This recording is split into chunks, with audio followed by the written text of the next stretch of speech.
Hello, this is lesson 4.2 for geometry. We're going to start out today by looking at a proof. In our proof, we have some given information. A and D are congruent, so the markings are shown. AE and DC, the sides, are congruent. EB and CB are congruent, so the two hash marks and the two hash marks. And BA and BD are congruent. So all those markings are already put in your proof. We need to show then that this triangle on the left is congruent to the triangle on the right. The only way that we have to do that as of right now is to prove 3 sides and 3 angles congruent.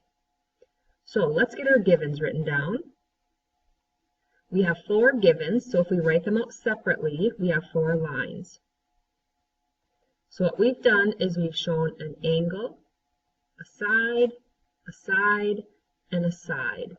So a triangle has 3 sides and 3 angles, so we need to show 2 more angles are congruent.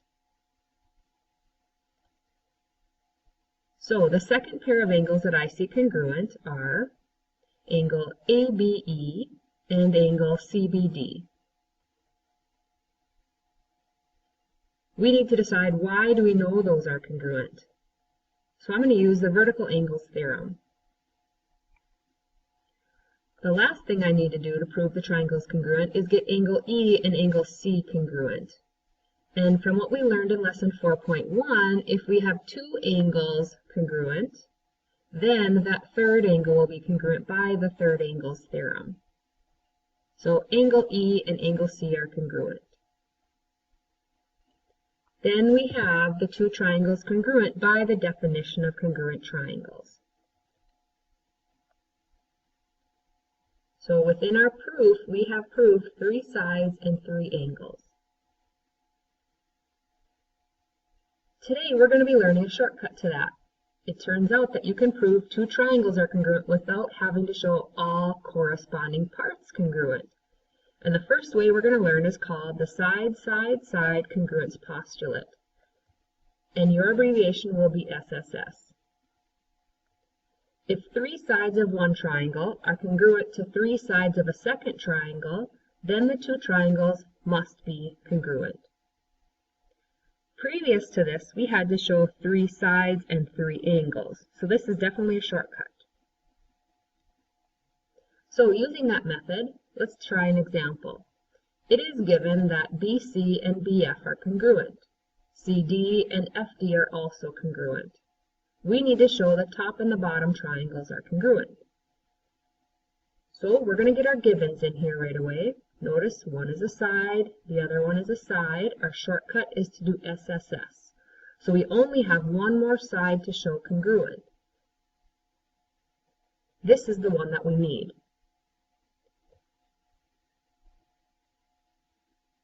So on that top triangle, if we redraw that, this is what it would look like. We already have this side and this side congruent, and those 2 congruent. If we look at the names, this is BD, and this is also BD. So what we actually have to say is that BD is congruent to BD. Well, that's really the same thing. So we had a property that said something is always congruent to itself. It was reflexive.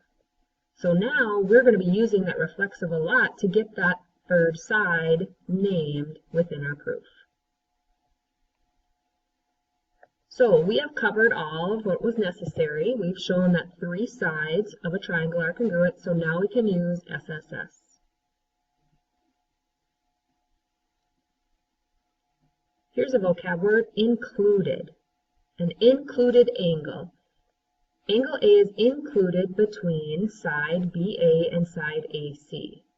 So here's the side, here's the side. These sides include angle A. A side can also be included. This blue side BC is included between angle B and angle C. Here are some other examples that are not in your note packet. Included angles. Angle G is included in between these 2 sides. Angle I is included between these, and angle H would be included. Looking at an included side, It would look like this blue side, or that blue side. So it's stuck in between the two angles, or it's stuck in between the two sides. So let's try some examples using the word included. It says, name the included angle between the pair of sides that are given. So I highlighted MT and TR. So we want to name the angle that is smushed between them. Looks like angle T. But there are two different angle T's, so I have to be careful in how I rename that. I'm going to rename it as angle MTR. Looking at question number 2, TQ and QR. Name the included angle. Looks like it's going to be angle Q.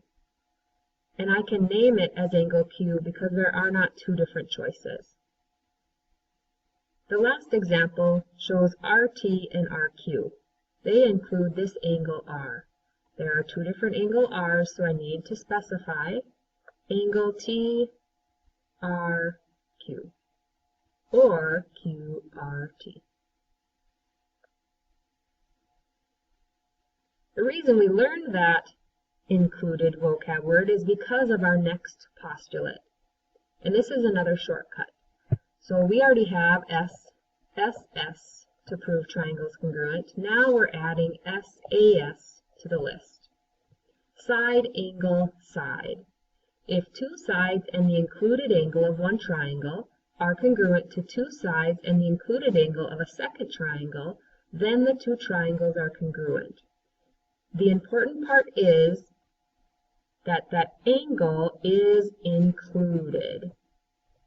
So sometimes when you read it, you might want to say side, included angle, side. So the order matters. So let's try one like that. Prove that triangle AEB is congruent to triangle DEC. So we don't have it listed what's given to us and what we're trying to prove formally like we normally do. So given the markings, we can pick out that information. The two hash marks give me BE congruent to EC, so that is given. And the one hash mark gives me AE congruent to ED. And then I notice some numbers in my picture. Those number angles. The relationship with those angles is, yep, you got it, vertical. So what we can say in our proof is that by the vertical angles theorem, those two angles are congruent. So looking what we have in our proof, this is a side, and this is an angle. Our options for proving triangles congruent are SSS and side included angle side. So we have to check, is that angle included? So two sides surround angle B, or angle 1, two sides surround angle 2. So I'd say we're in business. Those two triangles are congruent by side included angle side.